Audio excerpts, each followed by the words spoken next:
আসসালামু আলাইকুম রহমতুল্লাহ। সুপ্রিয় শিক্ষার্থীবৃন্দ, আমি আব্দুল মতিন আসিফ। আমার চ্যানেল আসিফ স্যার কমার্স কেয়ারের পক্ষ থেকে তোমাদের সকলকে জানাচ্ছি আন্তরিক অভিনন্দন, শুভেচ্ছা, দোয়া এবং শুভকামনা। আশা করছি তোমরা সকলে ভালো আছো। আলহামদুলিল্লাহ, আমি আল্লাহ তাআলার দয়ায় অনেক ভালো আছি। আজকে আমরা দুই ঘরা নগদান বই শিখব। প্রিয় শিক্ষার্থীরা, এইচএসসি হিসাব বিজ্ঞান প্রথম পত্রের দ্বিতীয় অধ্যায় হিসাবের বইসমূহের ধারাবাহিক ক্লাসের আজকে আমরা শিখব দুই ঘরা নগদান বই। প্রিয় শিক্ষার্থীরা, আজকে তোমাদের জন্য যে বোর্ড কোশ্চেনটি সিলেক্ট করেছি সেটি হচ্ছে ঢাকা বোর্ড 2023।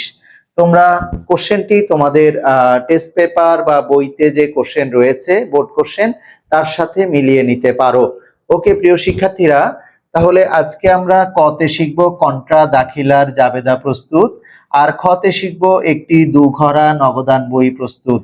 গতে যদিও বলেছে 2, 4, 9 ও 20 তারিখের লেনদেনগুলোর জাবেদা দেখাও।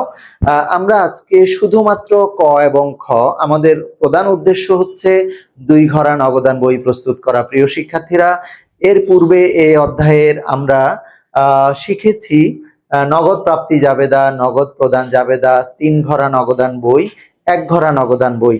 আজকে আমরা 2 ঘরা নগদান বই শিখবো ইনশাআল্লাহ। ওকে প্রিয় শিক্ষার্থীরা, খেয়াল করো, কতে বলেছে কন্ট্রা দাখিলার জাবেদা প্রস্তুত করো। তার আগে প্রিয় শিক্ষার্থীরা আমরা একটু দেখে নিই আমাদের দুই ঘরা নগদান বইয়ের ছক দেখে নিই। দুই ঘরা নগদান বই ডেবিট দিকে, অর্থাৎ নগদ প্রাপ্ত হলে ডেবিট দিকে আসবে। ডেবিট দিকে হচ্ছে তারিখ, প্রাপ্তি সমূহ, রসিদ নং, খতিয়ান পৃষ্ঠা, নগদ টাকা, ব্যাংক টাকা। অর্থাৎ যে নগদান বইতে দুটি টাকার ঘর থাকে দুই পাশে, অর্থাৎ ডেবিট দিকে নগদ এবং ব্যাংক দুটি টাকার ঘর, ক্রেডিট দিকে নগদ এবং ব্যাংক দুটি টাকার ঘর, যে নগদান বইয়ের দুই পাশে দুটি করে টাকার ঘর থাকে সে নগদান বইকে দুঘরা নগদান বই বলা হয়। ওকে প্রিয় শিক্ষার্থীরা, তাহলে আমরা দেখে নিই। আমরা সুন্দর করে প্রেজেন্ট করব। উপরে লিখে নিব প্রতিষ্ঠানের নাম, এখানে নাম হচ্ছে শিহাব ট্রেডার্স। শিহাব ট্রেডার্স এর দুঘরা নগদান বই। দেন ডেবিট, ক্রেডিট। ডেবিট দিকে তারিখ, প্রাপ্তি সমূহ, রসিদ নং, খতিয়ান পৃষ্ঠা, নগদ টাকা, ব্যাংক টাকা। ক্রেডিট দিকে একইভাবে তারিখ, প্রদান সমূহ, ভাউচার নং, খতিয়ান পৃষ্ঠা, নগদ টাকা, ব্যাংক টাকা। তার মানে যা নগদ আমরা পাবো, প্রাপ্তি সমূহ যা পাবো ডেবিট দিকে লিখবো, আর নগদ যা প্রদান করব ক্রেডিট দিকে লিখবো। অর্থাৎ তোমরা যদি জাবেদার দিকে খেয়াল করো, আমরা যখন নগদ টাকা পাই তখন নগদান হিসাব ডেবিট, নগদান হিসাব ডেবিট। যে খাত থেকে পাই সে খাত হচ্ছে ক্রেডিট। আবার যখন নগদ প্রদান করি তখন কিন্তু নগদান হিসাব ক্রেডিট, নগদান হিসাব ক্রেডিট। অর্থাৎ নগদান হিসাব ডেবিট, নগদ টাকা প্রাপ্ত হলে তাই ডেবিট দিকে প্রাপ্তি সমূহ, নগদ টাকা প্রাপ্ত হলে ডেবিট দিকে প্রাপ্তি সমূহ ডেবিট দিকে লিখবো। আর যখন নগদ প্রদান করব তখন নগদান ক্রেডিট, ক্রেডিট দিকে প্রদান সমূহে লিখবো। ওকে প্রিয় শিক্ষার্থীরা, নগদ টাকার জন্য নগদের ঘর, আর ব্যাংকের টাকার জন্য ব্যাংকের ঘর বা ব্যাংক কলাম। ওকে, এখন আসো আমরা ক সমাধান করি। কন্ট্রা দাখিলা। প্রিয় শিক্ষার্থীরা, কাকে কন্ট্রা দাখিলা বলে? মনে রাখবে, ব্যাংকে জমা দেয়া হলে এবং ব্যাংক থেকে উত্তোলন করা হলে। আবার ব্যাংক থেকে কিন্তু দুটি প্রয়োজনে উত্তোলন করা হয়, একটি হচ্ছে অফিসের প্রয়োজনে অর্থাৎ ব্যবসার প্রয়োজনে, আরেকটি হচ্ছে মালিকের প্রয়োজনে। ব্যবসার প্রয়োজনে যখন আমরা উত্তোলন করি এবং আমরা যখন আমাদের প্রতিষ্ঠানের নগদ টাকা ব্যাংকে জমা দেই তখনই কেবল কন্ট্রা এন্ট্রি হয়। আর কন্ট্রা এন্ট্রি চেনার একটি উপায় রয়েছে প্রিয় শিক্ষার্থীরা, খেয়াল করো। আমরা যখন ব্যাংকে জমা দেই তখন আমরা কিন্তু লিখি ব্যাংক হিসাব ডেবিট, ব্যাংক হিসাব ডেবিট। নগদ টাকা জমা দেই, আমাদের ব্যবসা প্রতিষ্ঠানের নগদ কমে, নগদান হিসাব ক্রেডিট। অর্থাৎ আমাদের ব্যাংকে টাকা বৃদ্ধি পাচ্ছে, ব্যাংক সম্পদ বৃদ্ধি পাওয়ার কারণে ব্যাংক হিসাব ডেবিট, আর প্রতিষ্ঠানের নগদ টাকা কমে যাচ্ছে কারণ ব্যাংকে চলে যাচ্ছে, নগদান হিসাব ক্রেডিট। যে জাবেদায় নগদ এবং ব্যাংক এই দুটি হিসাব থাকবে সেটিকে বলা হয় কন্ট্রা দাখিলা বা কন্ট্রা এন্ট্রি। ওকে প্রিয় শিক্ষার্থীরা, তাহলে কি বুঝলাম আমরা? যখন আমরা ব্যাংকে টাকা জমা দিব অথবা ব্যাংক থেকে প্রতিষ্ঠানের প্রয়োজনে বা ব্যবসার প্রয়োজনে উত্তোলন করব, এই দুটি ঘটনা যখন ঘটবে, এই ঘটনা লেনদেন, এই লেনদেনের কারণে যে জাবেদা দাখিলা হবে সেটিকে বলে কন্ট্রা দাখিলা বা কন্ট্রা এন্ট্রি। ওকে, তাহলে আমরা একটু খুঁজি কতে আমাদের কোনটা কোনটা আসবে। দেখো, 1 নম্বর বলেছে নগদ অতিরিক্ত এত টাকা, ব্যাংক জমা অতিরিক্ত এত টাকা। 2 নাম্বার প্রাপ্য হিসাব হতে নগদ আদায় এত টাকা এবং চেক মারফত আদায় এত টাকা। 4 নাম্বার বলেছে প্রাপ্য হিসাব হতে প্রাপ্ত চেকটি ব্যাংকে জমা দেয়া হলো। প্রিয় শিক্ষার্থীরা, প্রাপ্য হিসাব হতে প্রাপ্ত চেকটি ব্যাংকে জমা দেয়া হলো, এটি একটি কন্ট্রা-এন্ট্রি। এরপরে আসো, পণ্য ক্রয় 28,000 টাকা, যার মধ্যে 9,000 টাকা নগদে পরিশোধ, এটি নয়। চেক মারফত বিদ্যুৎ বিল পরিশোধ, এটিও নয়। চেক মারফত প্রদেয় হিসাবকে পরিশোধ, এটিও নয়। হাতে নগদ 4,000 টাকা রেখে অবশিষ্ট টাকা ব্যাংকে জমা দেয়া হলো, এটি একটি কন্ট্রা-এন্ট্রি, ব্যাংকে জমা দেয়া হলো। প্রিয় শিক্ষার্থীরা, আমরা এই 30 তারিখের এন্ট্রিটি করার জন্য আমাদের যদি আমরা 2 ঘরাটা অর্থাৎ খটা আগে করে নেই, তাহলে এই 30 তারিখের লেনদেনটি করা এবং এই 4 তারিখের লেনদেনের জন্য জাবেদা করা আমাদের জন্য ইজি হবে। অর্থাৎ তোমাদের বোঝার সুবিধার্থে প্রথমে আমি তোমাদেরকে 2 ঘরা নগদান বইটি প্রস্তুত করাবো, অর্থাৎ খ করাবো, দেন হচ্ছে আমরা ক করব, তাহলে আমাদের ক করতে ইজি হবে। ওকে প্রিয় শিক্ষার্থীরা, তাহলে খেয়াল করো, আমরা প্রথমে হচ্ছে খটা করে নিব। একটি 2 ঘরা নগদান বই প্রস্তুত। 2 ঘরা নগদান বইয়ের আমরা ছক এঁকেছি। ডেবিট দিকে তারিখ লিখে নেই, বলেছে 2022, নগদ উদ্বৃত্ত 18,000 টাকা, অর্থাৎ নগদের ঘরে ব্যালেন্স বিডি 18,000 টাকা। তো ডেবিট দিকে আমরা লিখবো 2022 জুন 1, 2022 জুন 1, ব্যালেন্স বিডি।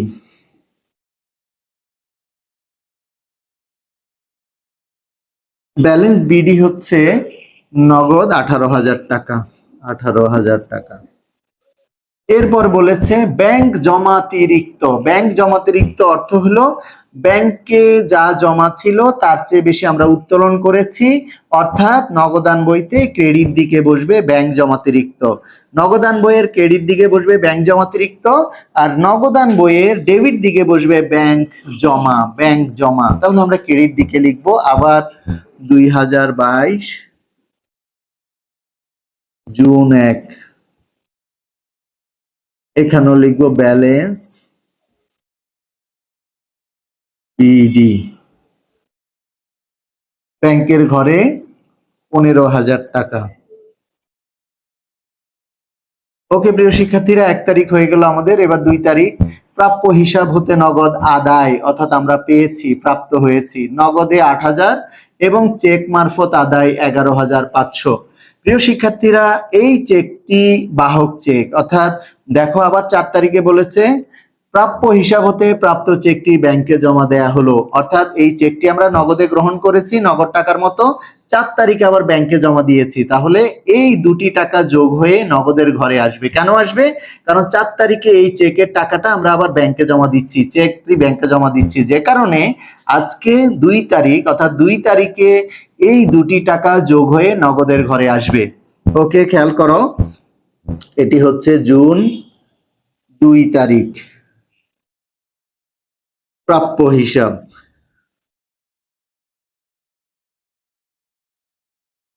টাকা হচ্ছে কত? 8,000 এবং 11,500। প্রিয় শিক্ষার্থীরা যোগ করো, 8,000 এবং 11,500 যোগ 11,500, তাহলে 19,500 আমরা লিখব নগদের ঘরে 19,500। ওকে, এরপরে দেখো 4 তারিখ বলেছে প্রাপ্য হিসাব হতে প্রাপ্ত চেকটি ব্যাংকে জমা দেয়া হলো। তার মানে এই যে আমরা চেকের টাকা পেয়েছিলাম, টাকা কত ছিল চেকের? চেকের টাকা ছিল 11,500, এটি আমরা ব্যাংকে জমা দিয়েছি। তাহলে ব্যাংকে জমা দিলে আমরা জানি কন্ট্রা-এন্ট্রি করতে হয়। এখন কি হবে? আমরা যখন ব্যাংকে জমা দিব তখন জাবেদা হচ্ছে ব্যাংক হিসাব ডেবিট, নগদান হিসাব credit, bank debit, bank debit. তাই ডেবিট দিকে ব্যাংকের ঘরে টাকা, ডেবিট দিকে ব্যাংকের ঘরে টাকা 11,500। এখানে লিখব জুন 4 তারিখ, লিখব নগদান হিসাব।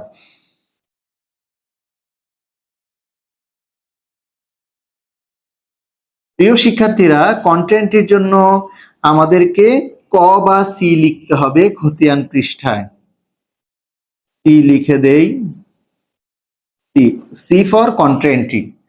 তো টাকা হচ্ছে 11,500। নিচে লিখি 11,500। ব্যাংক হিসাব ডেবিট, নগদান হিসাব ক্রেডিট। ডেবিট বলে ডেবিট দিকে ব্যাংকের ঘরে, কথা হচ্ছে নগদান হিসাব।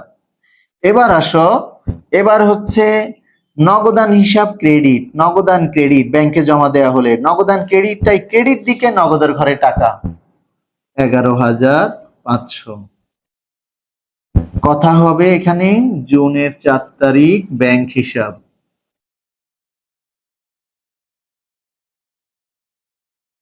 কন্টেন্টটির ক হবে, এটাকে আরেকটু নিচে লিখি সোজা করে 11,500। ওকে প্রিয় শিক্ষার্থীরা, আশা করি বুঝতে পেরেছো। আমরা 4 তারিখে একটি কন্টেন্টটি পেয়ে গেলাম, এই যে রেড মার্কিং করেছি, এটা কতেও আসবে।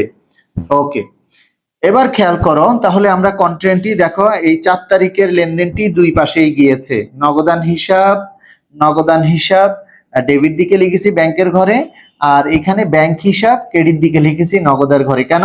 এই যে জাবেদা ছিল ব্যাংক হিসাব ডেবিট, ব্যাংক হিসাব ডেবিট মানে ডেবিট দিকে ব্যাংকের ঘরে, কথা নগদান হিসাব। আর নগদান ক্রেডিট মানে ক্রেডিট দিকে নগদের ঘরে, কথা হবে ব্যাংক হিসাব। ওকে, এরপরে আসো 9 তারিখ। পণ্য ক্রয় 28,000 টাকা, যার মধ্যে 9,000 টাকা নগদে পরিশোধ। প্রিয় শিক্ষার্থীরা, আমরা 28,000 টাকার যদিও পণ্য ক্রয় করেছি, কিন্তু পরিশোধ করেছি নগদে 9,000, বাকিটা আমরা পরিশোধ করিনি, অর্থাৎ বাকি। আমরা জানি বাকির কোনো লেনদেন বা বাকিতে সংগঠিত কোনো লেনদেন নগদান বইতে অন্তর্ভুক্ত হয় না। সুতরাং শুধুমাত্র 9,000 টাকার জন্য আমরা এন্ট্রি দিব দুঘরা নগদান বইতে। খেয়াল করো, তাহলে ক্রয় করে আমরা নগদ প্রদান করছি, প্রদানের দিকে আসবে, তারিখ হচ্ছে 9, লিখবো ক্রয় হিসাব।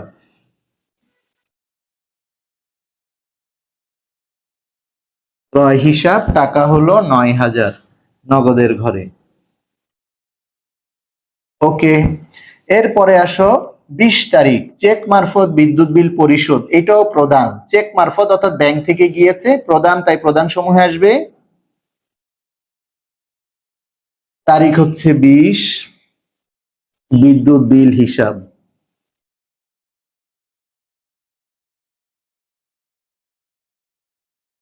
টাকা হচ্ছে 2,000, চেক মারফত তাই ব্যাংকের ঘরে 2,000। ওকে, এরপরে আসো চেক মারফত প্রদেয় হিসাবকে পরিশোধ। প্রদেয় হিসাবকে পরিশোধ, প্রদান, প্রদানের দিকে আসবে, এটা হলো 27 তারিখ প্রদেয় হিসাব।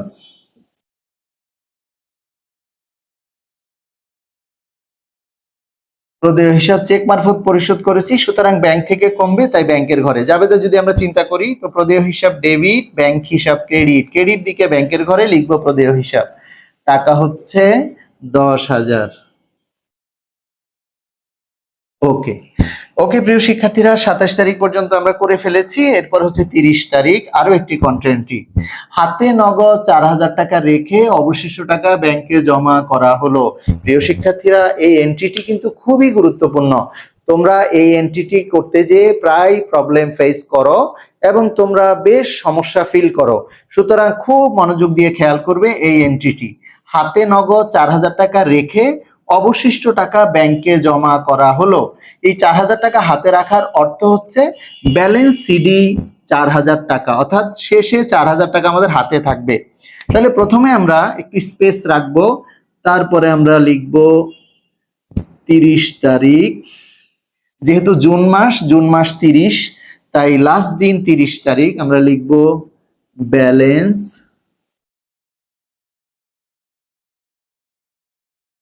সিডি 4,000 টাকা নগদে রাখতে বলেছে, তাই নগদে রাখলাম 4,000। এই যে দেখো, 4,000 টাকা নগদে রাখতে বলেছে, 4,000 টাকা নগদ রাখলাম।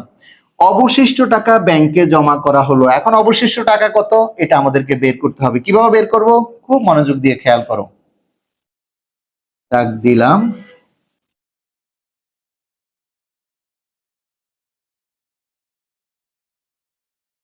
ওকে, আমরা নগদ দুই পাশ যোগ করি। নগদ কোন পাশে বেশি, এখানে 18,000 আর 19,500 ডেবিট দিকে, ক্রেডিট দিকে হচ্ছে 11,500 আর 9,000 আর হলো 4,000।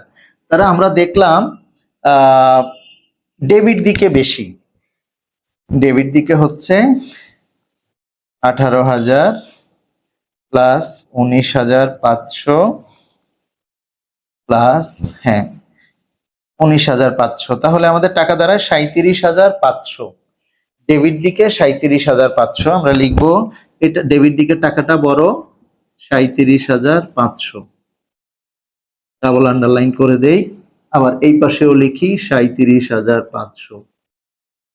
ওকে, এবার এই 37,500 থেকে মাইনাস করি সবগুলো, অর্থাৎ 37,500 থেকে সবগুলো মাইনাস করব, 11,500, 9,000 আর 4,000, মাইনাস 11,500 মাইনাস 9,000 মাইনাস 4,000,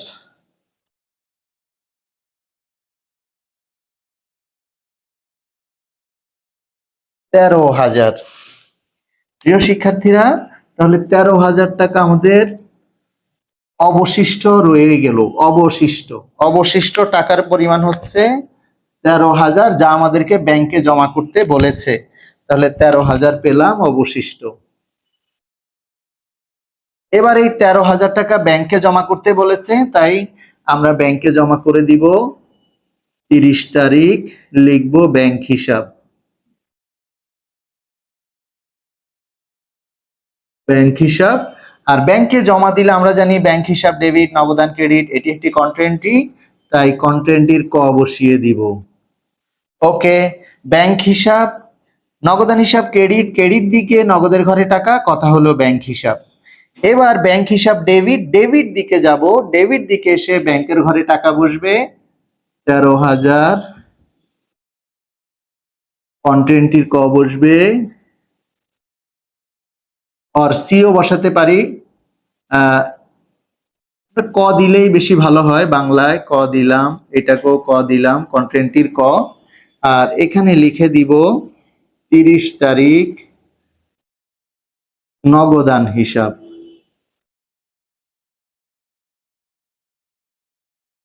নগদান হিসাব একটু উপরে উঠে গিয়েছে, এটাকে আর একটু নিচে দিলে সুন্দর হবে, সিরিয়াল মেনটেন হবে। 13,000, এটাকে, হ্যাঁ এখানে ক আছে। ওকে প্রিয় শিক্ষার্থীরা, তাহলে আমরা কি করলাম, আমরা 4,000 টাকা হাতে রেখে অবশিষ্ট বের করলাম 13,000 টাকা, এটাকে ব্যাংকে জমা দিলাম, তাই ব্যাংক হিসাব নগদের ঘরে, আবার নগদান হিসাব ব্যাংকের ঘরে, অর্থাৎ দুই পাশেই চলে গেল কন্ট্রেন্টটি। এখন আমরা ব্যাংকেরটা, ব্যাংকের সিডি বিডি বের করব, অর্থাৎ ব্যালেন্স সিডি ব্যাংকের ঘরে কত আছে আমরা দেখি। ব্যাংকে ডেবিটে টাকা কত, 13,000 আর 11,500, ক্রেডিটে টাকা 15,000, 10,000, 2,000, তাহলে কোন পাশের টাকা বেশি হয়, 13,000 প্লাস 11,500, 11,500, 24,500। এখানে ক্রেডিটে টাকা বেশি, ক্রেডিটে হচ্ছে 15,000 আর 10,000, 25,000, 27,000, আমরা লিখবো 27,000, তাহলে আন্ডারলাইন করে দিলাম, এখানেও লিখো 27,000। এবার এই 27,000 থেকে ক্রেডিটের টাকা মাইনাস করব, 27,000 মাইনাস হচ্ছে 11,500 মাইনাস হচ্ছে 13,000, তাহলে 2,500 টাকা ব্যালেন্স থাকছে, 2,500। 30 তারিখ ব্যালেন্স সিডি,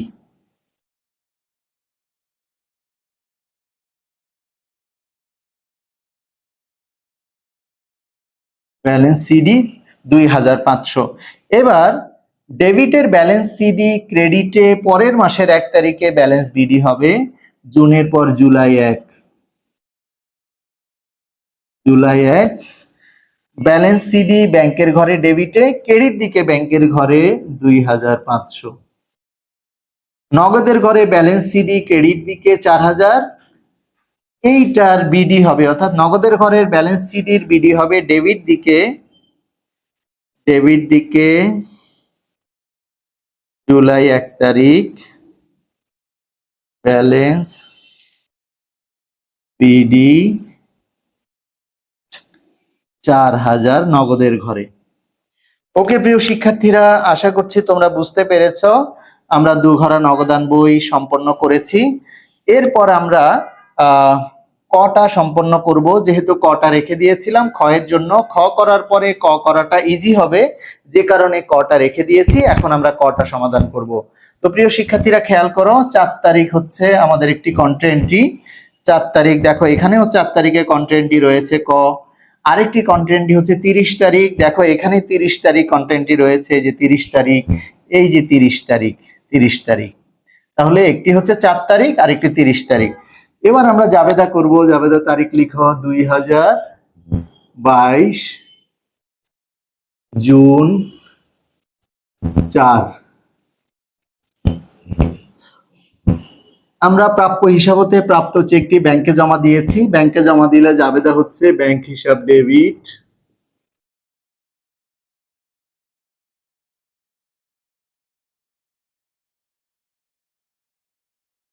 নগদান হিসাব ক্রেডিট। প্রিয় শিক্ষার্থীরা, জাবেদায় ক্রেডিটটা একটু ডান দিকে এগিয়ে লিখতে হয়। নগদান হিসাব ক্রেডিট।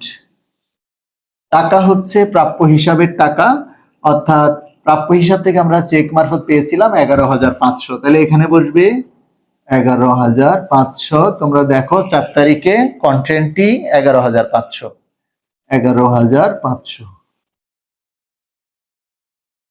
আমরা ব্যাখ্যা দিয়ে দিব। দেনাদার হতে প্রাপ্ত চেকটি ব্যাংকে জমা দেয়া হলো।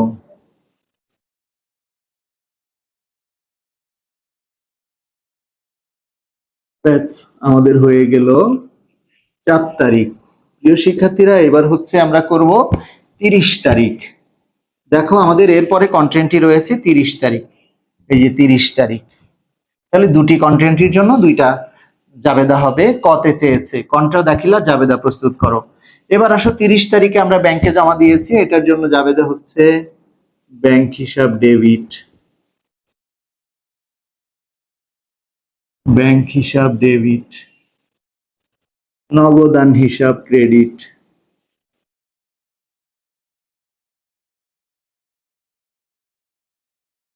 কত টাকা? 30 তারিখে 13,000 টাকা। এই যে 30 তারিখ 13,000 টাকা। আমরা লিখবো 13,000 টাকা, 13,000 টাকা লিখবো। নগদ টাকা ব্যাংকে জমা দেয়া হলো।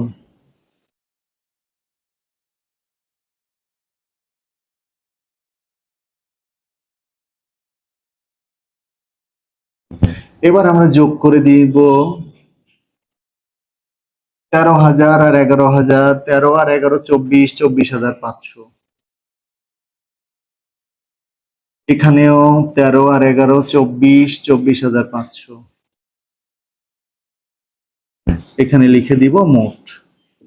প্রিয় শিক্ষার্থীরা, আশা করছি তোমরা বুঝতে পেরেছো। তোমাদের যদি কোনো সমস্যা থাকে তাহলে কমেন্ট সেকশনে যে কমেন্টস করতে পারবে ইনশাআল্লাহ। এই অধ্যায়ের টপিকসের ধারাবাহিকতায় ইনশাআল্লাহ এরপরে আরো কোনো গুরুত্বপূর্ণ বা বোর্ড কোশ্চেন নিয়ে তোমাদের সামনে আবার হাজির হব। প্রিয় শিক্ষার্থীরা, তোমরা যারা আমার এই ক্লাসটি দেখেছো এখনো সাবস্ক্রাইব করনি, অনুরোধ রইল সাবস্ক্রাইব করে নিবে এবং লাইক করবে, কমেন্টস করবে। প্রিয় শিক্ষার্থীরা, আবার গুরুত্বপূর্ণ কোনো বোর্ড কোশ্চেন নিয়ে আবার তোমাদের সামনে হাজির হব, যেন তোমরা উপকৃত হতে পারো। সেই পর্যন্ত আল্লাহ আমাদের সকলকে যেন ভালো রাখেন। আল্লাহ হাফেজ। আসসালামু আলাইকুম ওয়া রাহমাতুল্লাহ।